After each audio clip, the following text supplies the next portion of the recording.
মুন্সিগঞ্জের বিখ্যাত ঝাঁঝর পিঠা খেলাম, আমার কাছে তো বেশ দারুণ লেগেছিল। আমি কখনো এই পিঠা খাইনি, এই প্রথম খাওয়া। যে যে উপকরণগুলো লেগেছিল সেখানে হচ্ছে নারিকেল চালের গুড় আর হচ্ছে আখের গুড় বা খেজুরের গুড়। যেহেতু শীতের সিজন, খেজুরের গুড়টা খুব বেশি ভালো হয়। সাথে তো অবশ্যই গরুর দুধ থাকতে হবে।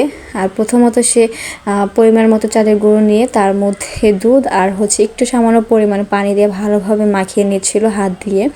মাখিয়ে নেওয়ার পর সে একটা জানলি দিয়ে ভালোভাবে ছেঁকে নিচ্ছিল, যাতে কোনো রকম কোনো দলা না থাকে।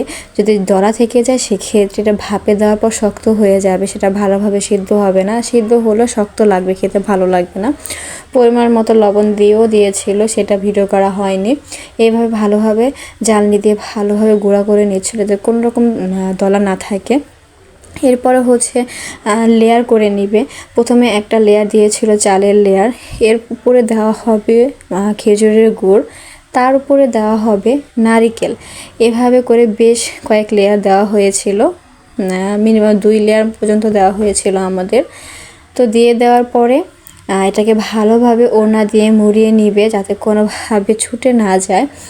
আর ছুটে গেলে জিনিসটা শেপটা ভালো থাকবে না, তাই ভালোভাবে মুড়িয়ে নিবে ওড়না দিয়া। আমি তাকে একটু একটু হেল্প করছিলাম, আমি শিখেও রেখেছি, ইনশাল্লাহ আমি আমার ফ্যামিলিকেও খাওয়াবো।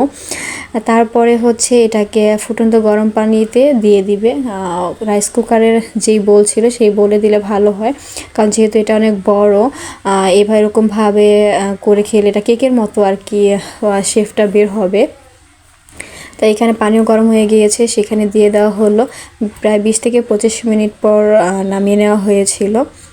আর আমার কাছে তো বেশ দারুণ লেগেছে, আমি এই প্রথম খেয়েছি। কে কে খেয়েছেন বা কে কে চেনে অবশ্যই কমেন্ট করে জানাবেন। আল্লাহ হাফেজ।